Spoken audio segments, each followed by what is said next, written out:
All right, welcome everyone to the Mind, Body, Spirit Virtual Summit. Today our guest is Dr. Christa Whiteman, who does many things. So first I'm going to introduce you guys to her.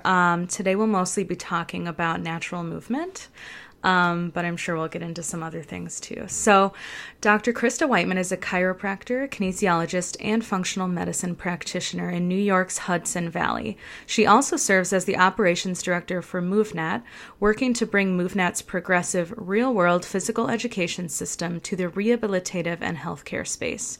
A MoveNat Level 2 certified trainer herself, her practice, Evolve Movement and Wellness, is a MoveNat licensed facility where she offers corrective exercises and classes using the MoveNat principles to help patients and clients reclaim mobility, increase strength, and build functional fitness for less pain and more enjoyment of life. All right. Thank you so much, Dr. Christa, for coming on. So first, I'd love for our listeners to hear more about your story. I find that most of us in the health and wellness profession land here because of our own health journey. So I'd love to hear about what got you into this space.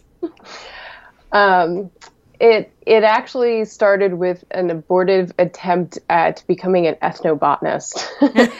And I thought I was going to traipse off into the jungle and find the next cure for cancer or something along those lines. And came to find out that was a more exploitive kind of field than I wanted to participate in. So I was kind of left with not knowing what else to do. And then one day my dad sneezed and he put his back out. And my mother's like, you should go to the chiropractor. Right. And so I went with him to the chiropractor, and the chiropractor he went to had these like nutritional supplements and herbs on the wall. And I was like, maybe this could be something that I could do to help people in this sort of like natural healing thing that I had an interest in without having to, participate in kind of exploitive type things of indigenous people.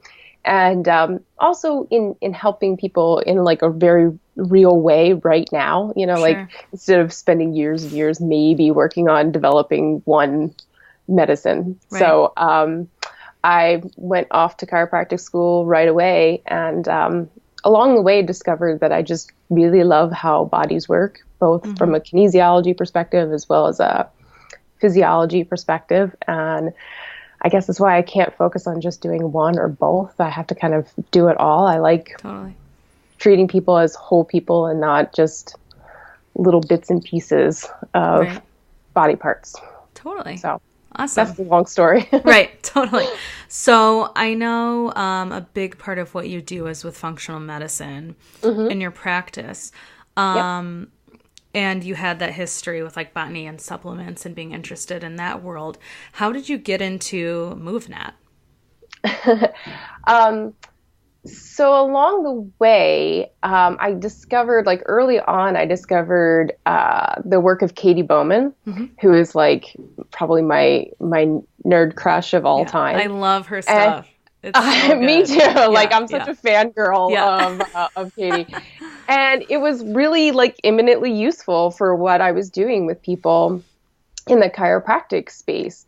And so I started working on using corrective exercises with some of my patients and whatnot. But the more I kind of immersed myself in a lot of Katie's work and, started seeing how many of my patients were coming to me with back pain and problems because they sit chronically or they have, tight muscles because they are in these habitual postures all the time and their bodies have begun to accommodate them. I just really wanted a way of how do I teach people how to move better so they don't have to come into my office in pain in the first place. Right. And I heard about MoveNat, I guess was probably on a podcast with Rob Wolf, a long time ago, one of the paleo podcasts. Right. And I think that's when Erwan was still doing just seminars down in West Virginia. And I kind of put a pin in that. I was like, well, maybe a couple years later, I'll look into that. Right. And then I was geeking out on Instagram and came across my friend Abby Corvo and her. She was doing a lot of MoveNat stuff in her training. Right. And she was behind the first women's only MoveNat certification that was in Connecticut in, that would have been 2016, I believe. And so where I'm at, it was just a little quick drive over to the next state over. So I was like, all right, this is it. And then the rest is kind of history. I've just been like all in ever since. Right. That's awesome. Yeah. And what, for our listeners that aren't familiar with MoveNat, what is MoveNat? We would simply say that it's a physical education system for real world fitness. And, so much of fitness has become about just aesthetics, that function and baseline function has been lost. When I go to the gym here, I see, guys who look super duper buff, but they can't actually do a full deep squat. Right. And, so they don't have baseline function anymore. So this is real world fitness. This is the kind of movement capability that you would need to use in your everyday life. And maybe you use it at a high level, like a specific sport, a sport specific athlete or a weightlifter. But it's equally as applicable for everyday people, for moms, grandmoms who want to be able to lift their kids without pain, for dads who want to get on the floor and play with their kids and, can actually do that instead of like, oh, no, sorry, I can't play with you because my knees don't bend that way. Any sort of physical activity, working in your garden, carrying heavy loads, it's applicable across a broad spectrum of activities. Like anything you do that's physical, practicing natural movement can make that better. And so what MoveNat has done is created a systemic way of teaching that so that each skill and technique builds on each other. So instead of just kind of like, oh, let me go and just start practicing this whole thing of natural movement, the skills that a trainer learns in the level 1 or the 2-day workshop, those create foundations that you need to be able to adequately do the skills in level 2 and then on up through level 3. So if you're not doing the foundations in terms of mobility and strength at those lower levels, you're not going to be able to do the more, seemingly flashier kind of movements. And that's something that's pretty unique in terms of talking about natural movement, is this systemic approach. Totally. I love it. Yeah. And this brings up an interesting thing, which I wasn't planning on going here, but what I love so much about MoveNat and really the whole functional fitness movement, natural movement industry that's really gaining in popularity, which I think is great, is that it takes these basic movements like a full body squat, right? Like a hinge, whatever. And really, if you watch babies, I think about 2 days ago, I had a 13-month-old in my office, and he was squatting down and picking up toys and crawling around. And I pointed it out to the front office staff. I was like, you guys, you want to know how to move? Watch this guy. Yeah. Yep.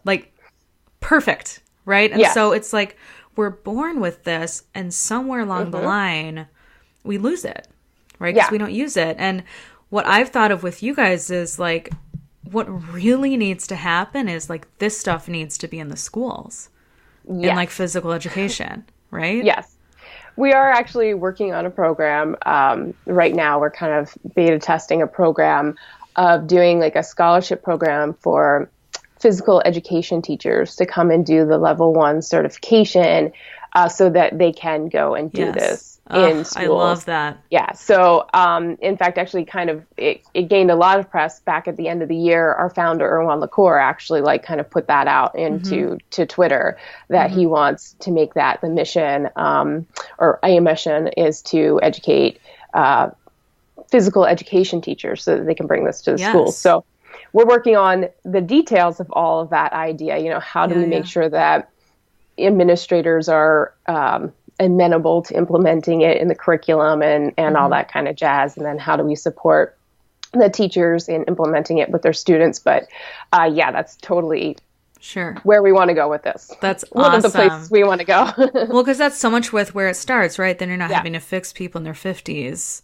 And it takes so long you know, versus if you just have those skills. Awesome. Well, I would also say too, it's the culture, and this is like something that Katie does talk a lot about in our work, is like, if you look at a toddler, yes, they are going to naturally squat down in a perfect flat foot squat in order to just investigate something on the ground. It's like not a big deal. Right. Where did we stop losing the ability to do that?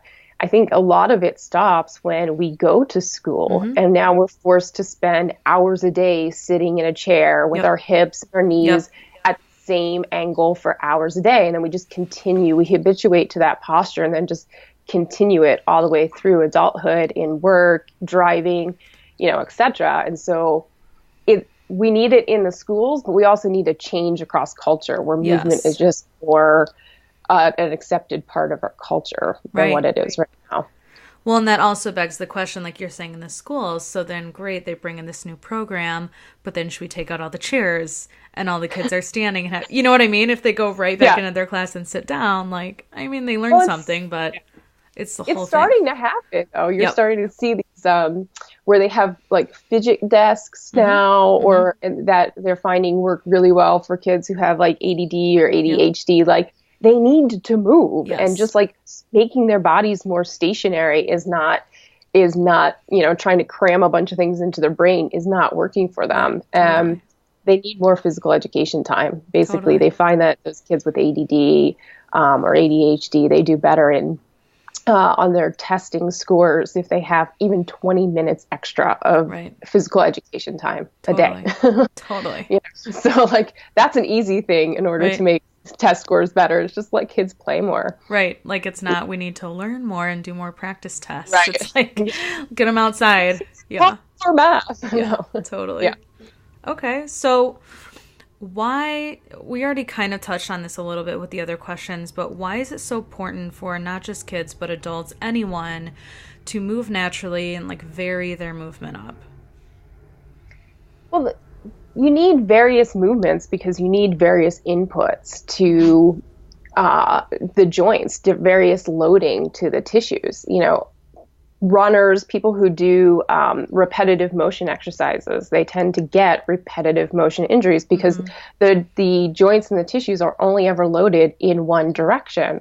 And so all tissues will respond to the loads that are placed on them. So if they're only ever moving in one, you know, direction, they're only ever going to get loaded in that one plane of direction. They don't develop fully, you know, like we're three-dimensional structures, you know, and so in the gym, trainers are trying to, you know, combat this with like, you know, having their runners do more like lateral movements.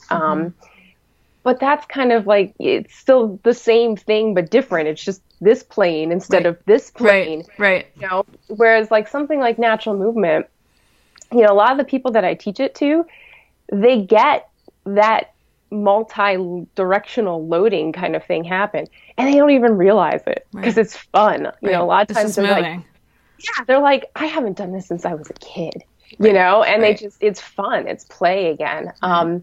And it just leads to more, the development of more robust tissues that are more injury proof if they're loaded across a variety of directions and spaces and, you know, et cetera. So, you know, sport specificity can lead to more, specific adaptations. You know, so we have in exercise physiology, the SAID principle, the specific adaptation to impose demand. And so if we want to get stronger for a very specific activity, we need to load those tissues very specifically. But the flip side of that is that we can very easily overdo that to the same tissues and allow other ones to not get loaded very well. Right.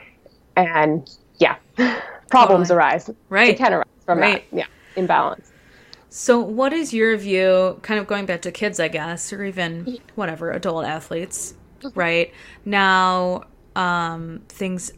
it's like in order to be competitive, unfortunately, you have to be so specific.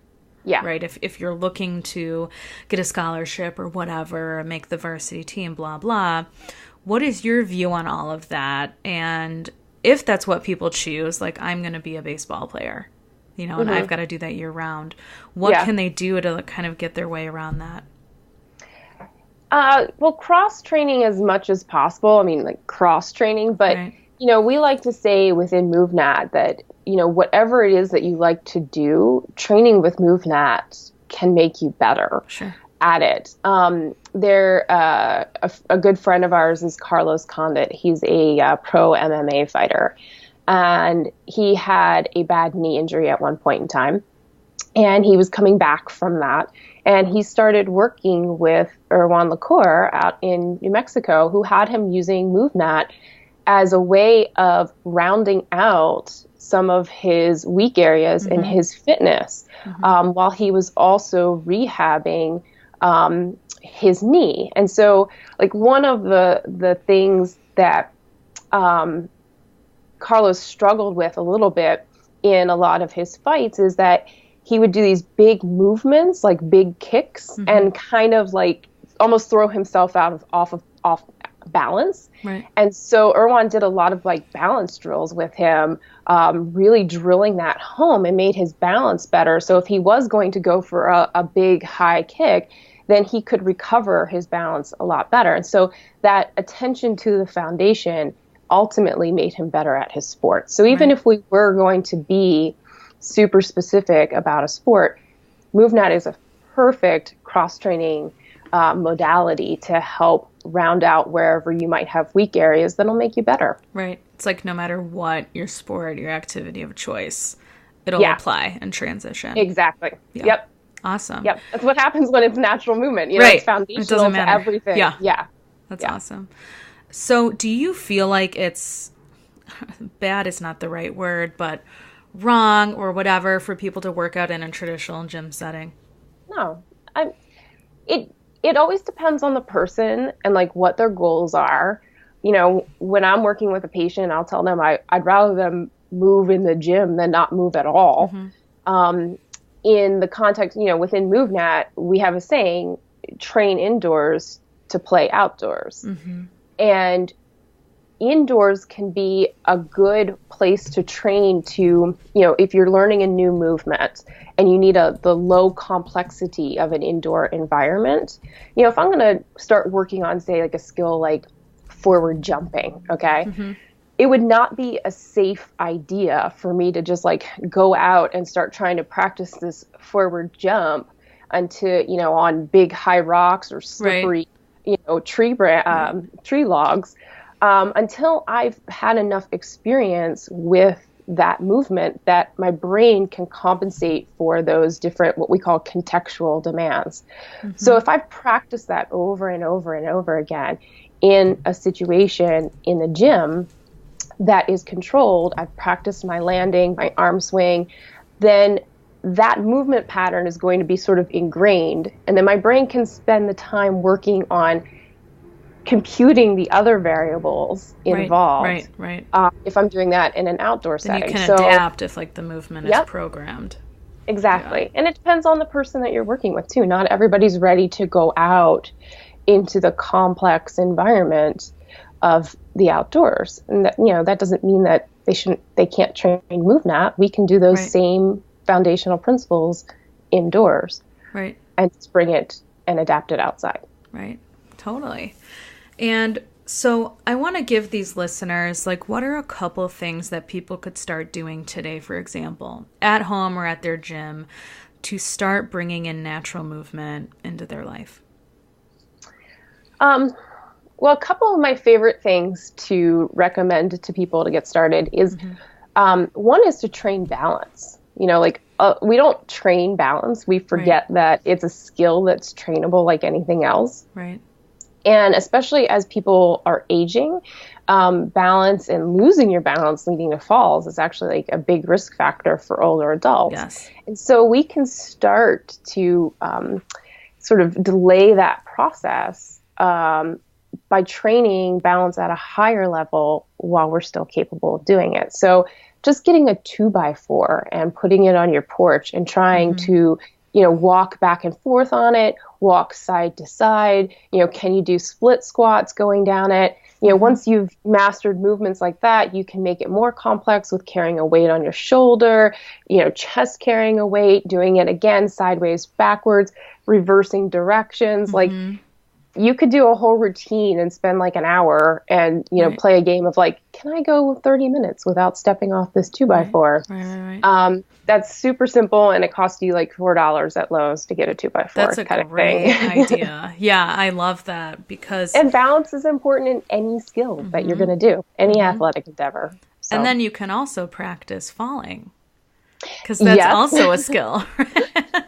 It can be. Yeah. I usually recommend that people don't start with the 2x4 any higher than the 1.5 inch side. Right. Somewhere like, safe to do until they're really accomplished with it. But that's another way to increase the intensity of the skill, and increase the contextual demand. Is like, once that gets really easy, you take the 2x4, you flip it on the narrow side end, and you do all the same exercises on the narrow side end. Make sure that you block it, appropriately on the same. It's way less stable. Right. And then you can play with it at height too. If it's a sound enough 2x4, put it, elevate it a few inches and work on it that way.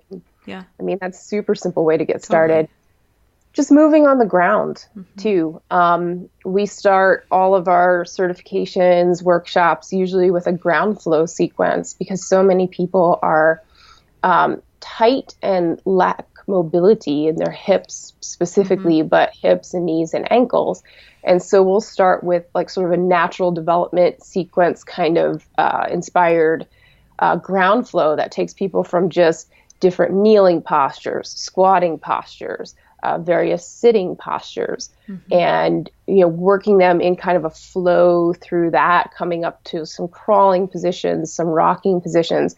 And we have a lot of YouTube videos on Instagram, on our journal too. Jenny Clark has a whole natural development sequence video. You could just go find that video on our website and just start working with that on the floor of the house. You don't even need to leave your house. Yeah. That's what I love. You need a floor and a 2x4. Yeah. That's it. For people who really want to go for the gold, I'm like, you could get rid of your furniture too. Do like a total Katie Bowman type thing. And then like just sit on the floor all the time. You'll do a gazillion squats if you have to get up off the floor. All the way up and down. That's awesome. Okay, so segueing from all the MoveNet stuff, what is your view? I get this question all the time. People are like, what about high intensity interval training? What about low impact cardio? What about strength training? What's best for who? Is one bad? And I know there's no easy answer, but I'd love to hear like your input on those in regards to natural movement. Well, we cover all of those within the context of natural movement and MoveNet. A lot of your level 1 kind of skills, some of the ground flows, balance, even some of the intro lifts, like those can all be really just gentle aerobic cardio. And you could even just do them a little bit faster and it would put you in like an aerobic zone if we're going to use like a heart rate scale to kind of talk about that. And then coming all the way up through, sprinting is a natural movement, and that's classic intensity. You could do hip hinges, deadlifts. We teach a couple other, that's our foundational lift, but we teach a couple other lifts too. Once you are solid in the technique, then you can increase the intensity by increasing the speed or the weight at which you are lifting that. So you practice a hip hinge, you get stronger, and then you roll that into doing, say a sandbag clean. Couple sets of sandbag cleans with 30, 40 pounds. That'll get your, that's pretty intense. That'll get you going. Yeah. Yeah. And it's a strength move, right? So then which way you would go would depend on like your particular goals. That becomes a question of programming. What is your end goal and outcome? If you're just looking for, health across the board, you would probably focus more on the low level cardio and the strength training and add a little bit of higher intensity work as needed. An athlete or somebody training for a very specific event, they might need to add more intensity and take some of the basic movements and make them more intense. And so kind of at a certain point, depends on, what your goal is. Totally. in the end. So totally awesome. And what are your recommendations for people in the harsh winter months? Especially like natural movement people or people that love that, they want to be out in nature, and I know here in Chicago, as I'm sure in New York, people are like dying this time of year.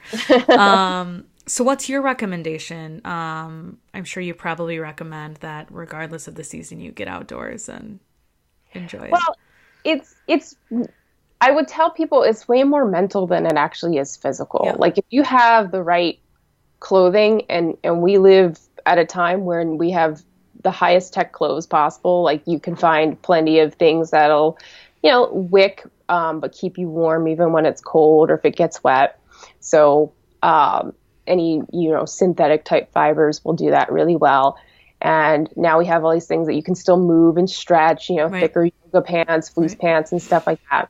So just find layers that work well for you and view the elements as part of the challenge of the workout. Like it's another part of the contextual demand. Like expect that you're not going to be able to do all of the same things that you could, in the summer when things are easier, like, getting up and trying to do, a tuck pop-up on a branch is a totally different thing in the winter than it is the summer. Right. So if it doesn't happen in the winter, like, okay, you're trying to work with that contextual demand. But, I admire like the folks like in the Wim Hof camp who are like embrace cold, so and crazy. like yes. we could benefit a lot physiologically if we increased what they call that, the thermal neutral zone that humans have. It's because of modern indoor climate control, our thermal neutral zone. We're so spoiled. Yeah. Right. We get out of this narrow range, right? And we all are balking about being uncomfortable, whereas like our ancestors would have had like this much larger thermal neutral zone of temperatures that they could just handle comfortably, and it's a challenge to recover that. Like that's part of the workout, recovering that comfort with what would seemingly be a uncomfortable climate. Totally. So that's what I would tell people. Dress well and get out there anyway. Right. Totally. And so you've talked about, the certification programs, the different things MoveNet has to offer. Do you guys offer programs or even online programs for people that aren't practitioners or trainers or chiropractors? So, anyone can go on and learn? Yeah, right now we have online coaching available. If you go to the MoveNet website, right in the top menu bar, it'll say online coaching, and you can sign up to work with one of our team instructor coaches, and they will provide you with workouts. They'll look at what your specific goals are, whatever kind of injuries and things that you have, and design a program for you based completely on natural movement. And we have folks who do that if they don't have access to a trainer near them, or maybe that, their schedules don't overlap well with the trainers. Right. We also have people who want to go for certification and they want to give themselves the best chance of success at certification. So they work with one of our trainers through the online coaching to help bring them to that goal of being successful at certification. So those guys they're fantastic, our team there, and they can handle a lot of different things that clients might throw at them. Right. Nice. Yes. What are some books that you would recommend if people are like, ooh, I'd love to learn more about this concept of natural movement and how to incorporate it? What are some resources for people? Well, I would first recommend anything by Katie Bowman. Yes. Yes. Always. I feel like I'm constantly giving people copies of various books of hers. Right. And what's your favorite book of hers? Oh, gosh. My favorite one, that's a tough one. Right now, it's probably Movement Matters because I'm a heady conceptual kind of person, and so dealing with the concept of movement and the context in culture and society is really interesting. Yeah. But also speaking of other books, Erwan LaCour, the founder of MoveNat, Yes. has his book, which is like going to be the authoritative natural movement guide, coming out this summer. Oh, cool. So, great. Yes, once that is available, it's been long awaited. It's finally at the printer. I think Victory Belt Publishing is who's putting that out. The last I heard, it was supposed to be out this summer. So that's going to be really nice. A great resource for people once that hits the shelves. So yeah, awesome. No word if it's available for pre-order on Amazon yet, but if we find out it is, we'll add it to the notes so people can get it. Okay, this is a totally random question, but I'm always looking for recommendations for shoes. So yeah, I'd love to know, like, what are your favorite recommendations for footwear, because I'm sure you emphasize like more minimalistic and all that kind of stuff. My two favorites, actually, right this moment, it is finally warm enough in New York that this is my first day of the year that I get to wear my beloved Earth Runners shoes, sandals. I will live in these like all summer long. Okay. Yeah. Great. And pretty minimalist and just a little sandal. Yes.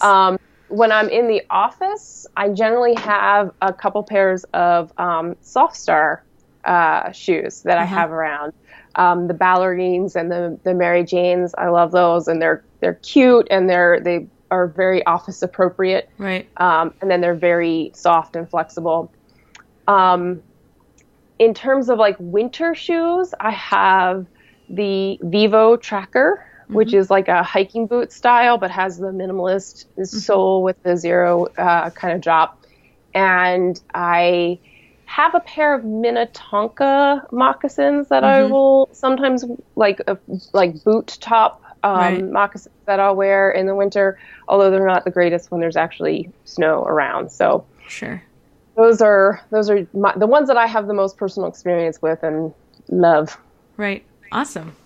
Yeah. I always like to pick people's brains because people in our field tend to know about kind of like those off brands that, you know, people wouldn't know about, but they make really great quality, good products. Yeah. Okay. So segueing into like your practice, how do you incorporate natural movement with your chiropractic patients? Two ways primarily. One is, on an individual basis where a person's coming to me, maybe they're still fairly acute in a lot of pain, and I may give them a series of a few exercises that I want them to do as more like corrective type things, calf stretches, or I might have them do some a setup for an inverted crawl kind of position. I have people often, practicing the head ramp kind of thing to get their chin and the tissues along the back of their head, kind of give them a little bit more of a lengthening input. Right. We do that too with also like keeping the ribs down so that we're not cheating the movement with a rib thrust. I've worked with patients to, in the office to teach them a proper hip hinge so that they actually learn how to lift things properly without throwing out their backs. And then beyond that, I actually do teach natural movement classes, MoveNat-based classes locally. So I work with a parkour gym just up the road from me, and I have a class that I offer. And so I'm usually telling a lot of my patients about that, or recommending that to him, like, come and let's make this part of your fitness routine as well. So that's a lot of fun too. That's awesome. That's funny because I was going to ask you about your view on parkour. Oh, I like parkour. Yeah. And I train with those guys, not as much as, as I would like and probably should. Right. There's a lot of overlap actually between MoveNat and parkour. What I think is different is that whereas a lot of people would look at parkour and be like, I am not doing that. Yes. You don't see those foundational movements, because you see the crazy stuff on YouTube. Right. Yeah. Right. Exactly. And so the class that I offer through there is, one for people who have no interest in maybe going to that level with their movement. But it's also for folks who maybe want to go there at some point, who look at the parkour movements and are like, that's awesome, I want to be able to do it.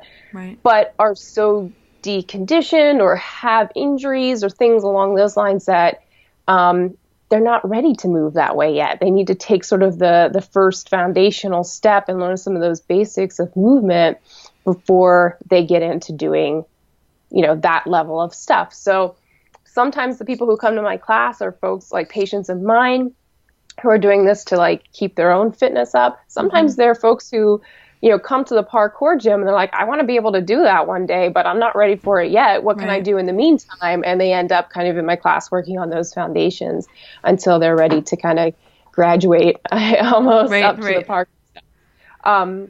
That being said, when you get into the upper level movements of MoveNat, more of like the level 2, level 3, there's a lot more overlap. We teach something called the front vault in level 2, which is the parkour kids call a Kong vault. There's a couple of things. Sometimes I have to remember how to do the translation. It's like speaking two different languages. This technique has the parkour name and this technique has the MoveNat. But similar, yeah. So, no, parkour is fantastic. I have no problems with it. Right. And I think it just appeals to a certain type of person. And that's not going to be everybody, but the universal nature of natural movement is that really everybody needs it. So if we can appeal to those folks in a different way, that's more meeting them where they're at, then that's where movement kind of comes in. Totally. Well, and I loved, I don't know parkour, but I did, I was at a conference once, and for part of it, they had a big parkour guy come in and do some fun like demos and whatever. And that's what really opened my idea to the concept of falling, because he was really passionate about, like, he would go into like retirement homes and like do workshops on falling. He's like, kids should be learning this, from the time they're in school on. It could prevent so many injuries, because what is, like you said, it's such a problem in the elderly population. And because it's not a trained movement, then becomes the fall and you brace yourself with your wrist or land on your hip. But if we all knew just how to roll into a fall, it would be no big deal. So I thought that was so cool. Yeah. Yep. That's a lot of fun. Yeah, totally. And it's kind of a fun workout. Like, you get some gymnastics mats and practice rolling and falling.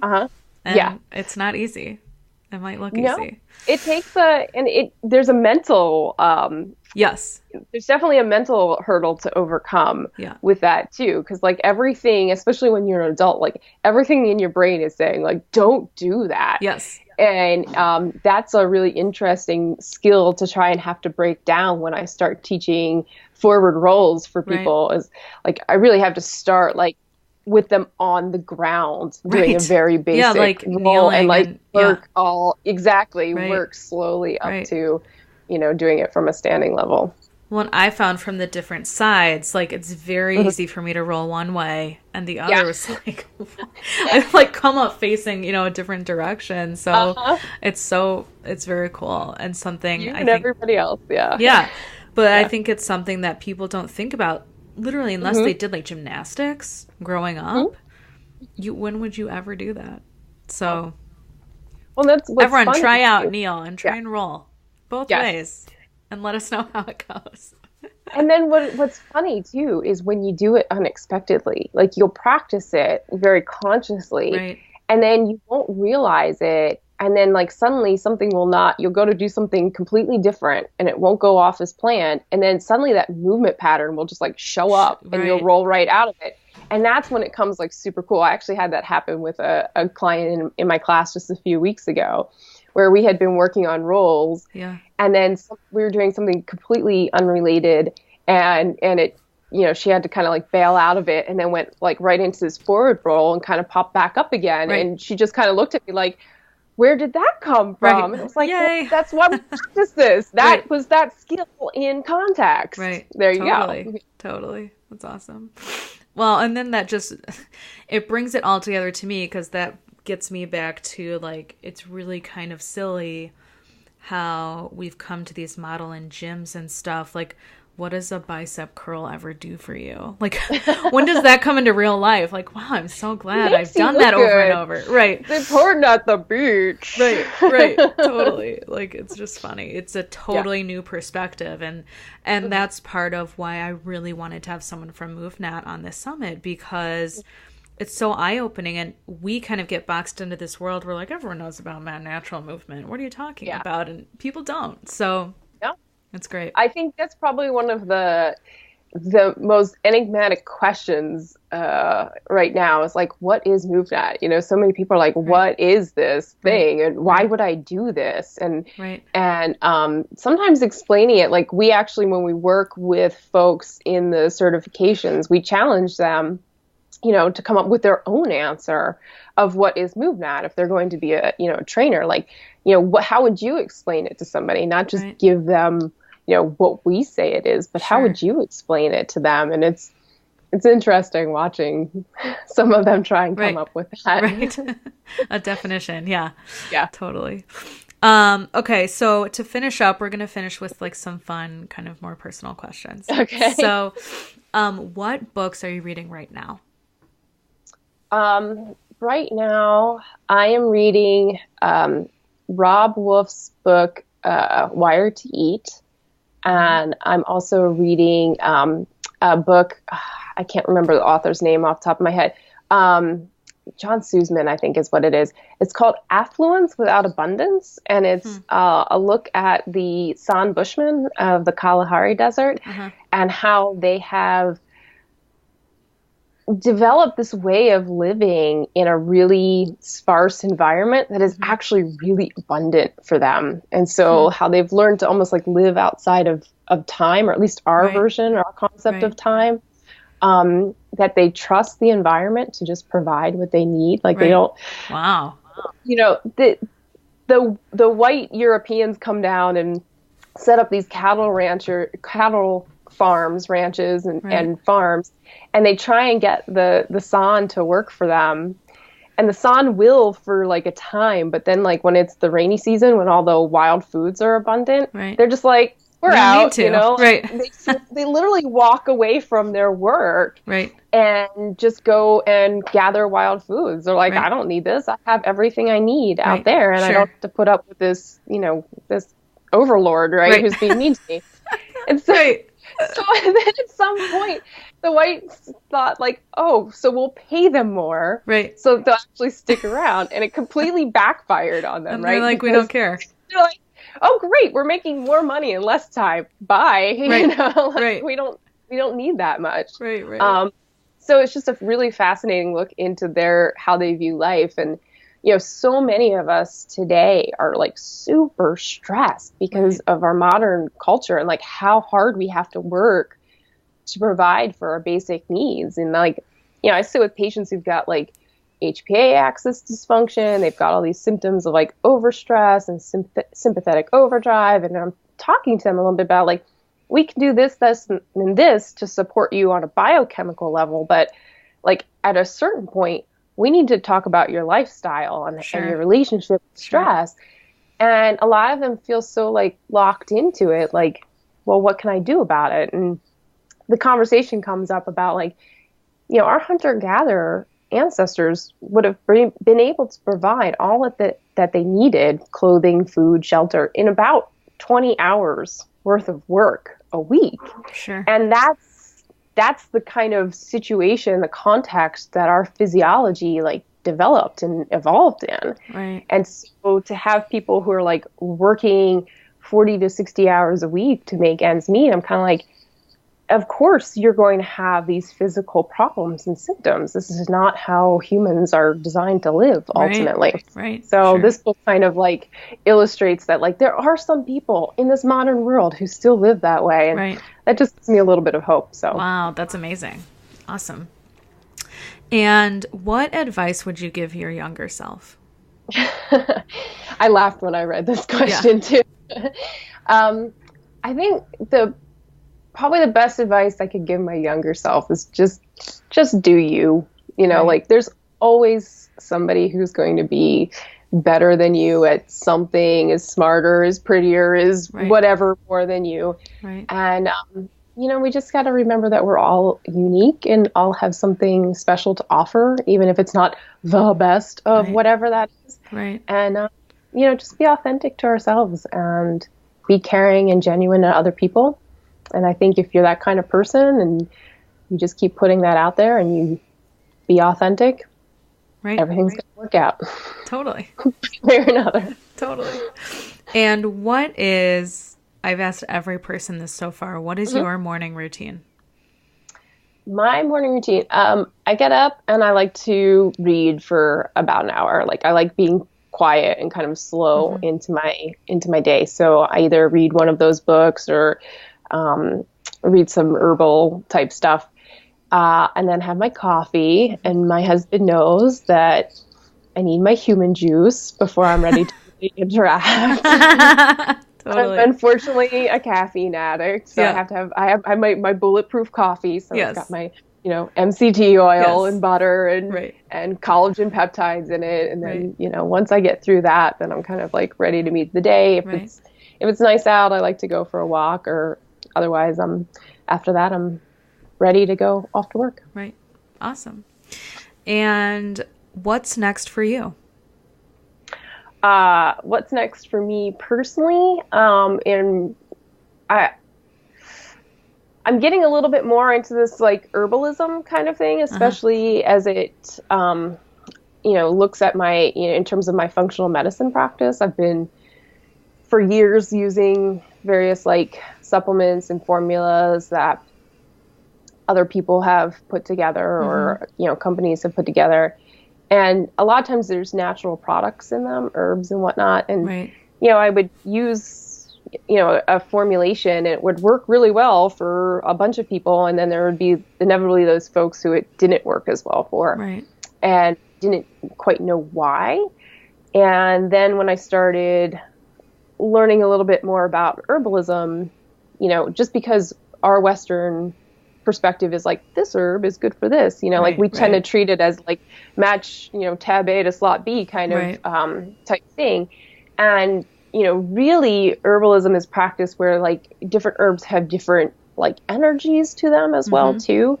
And so, you might have a list of like 12 herbs that are all good for a certain condition. But you would pick which one based on the person that you're actually working with. So it's like this super old version of individualized medicine, where we're all kind of like going anyway, now that we know about, individual polymorphisms and how different people express different genetic potentials. Like medicine is kind of going towards this more individualized approach, and then like herbalism has been like kind of already doing that for eons. Sure. So I'm getting a little bit more into understanding that to bring that into my functional medicine practice, and also too because I feel like herbalism is this more like medicine of the people. It's like the medicines are out there in the environment for you. I was going to say, I feel like that totally jives with you, even with the whole MoveNet thing. Like, you don't need anything. It's all here. It totally makes sense. Yeah. Exactly. It totally makes sense. And it takes natural movement to walk, to gather, to, be able to squat on the ground, to dig up medicines. There's the science of being able to track and understand your environment and your ecology and remember where you see certain things. And then that's just gathering it. That's not even, understanding the administration of it. So it's part of rounding out this sort of whole, what I think of like an evolutionary or an ancestral approach to health is that, our ancestors, I believe our ancestors knew a whole lot more about keeping themselves healthy and vital than we give them credit for. We kind of approach the world from this bias of like, we're the modern people. We have computers and iPhones. We must know more than people ever did on the face of the planet. Right. I don't think that's quite as true. Right. Totally. as we want to think it is. Right. So. Well, and the whole herbalism thing is awesome because on one of my previous interviews, they were saying that, we can even look at animals, right? If animals aren't well or are sick, they go out into their environment and they eat one herb. Yeah. Until they feel better. Like, that's what they do. It's like, Yeah. There you go. They do. And then it's funny too, because now I feel like I'm coming back full circle, because I came down this chiropractic path as, like I said, an abortive attempt at being an ethnobotanist. Right. And now I'm like coming back to being essentially an ethnobotanist, but in, you know, a completely different context. Instead of being a shill for a pharmaceutical company, I'm now applying it in a well, and it's in your like own way, you know, that's totally different. So that's very cool. Okay, so I'd love for you to tell our listeners how they can find you, follow you online on social media, keep in touch. Well, so if you want to reach out to me in the context of MoveNat, that's just Christa@MoveNat.com. As I mentioned, I'm the operations director, so I handle people getting signed up for certifications, if they have questions about going to certifications, and CE credits, which we're working on this year, all that kind of jazz. My practice is online at evolvemovementwellness.com, and people can email me at hello@Evolve Movement Wellness. And then on Instagram, I have Evolve Movement Wellness Instagram. And then Primal Doc is where I do a little bit more like kind of personal Instagram-y type stuff. Right. And I'm poking around on Facebook, although I really try and spend as little time on Facebook as I can get away with. Right. Totally. So totally. All right. Awesome. Email me. We'll put your email, your website, your Instagram up there, and MoveNat stuff as well. So if people want to learn more. And for you listeners, Christa and MoveNat have very generously offered a fabulous promo code, which is, we'll leave it in the notes as well, but it's wellness_summit for 10% off a MoveNat certification or workshop. Yeah. So feel free to use that if you guys are interested in really delving in and learning MoveNat, which I think is awesome. I think so too, but obviously I'm incredibly biased. A little biased, yeah. Just a little bit. Yeah. All right. Well, thank you so much, Dr. Christa, for your time, and this interview was so great. Thank you. It'll be online soon. Oh, I can't wait. Yep. Okay, awesome. Thanks. Have a great day. You too. Bye.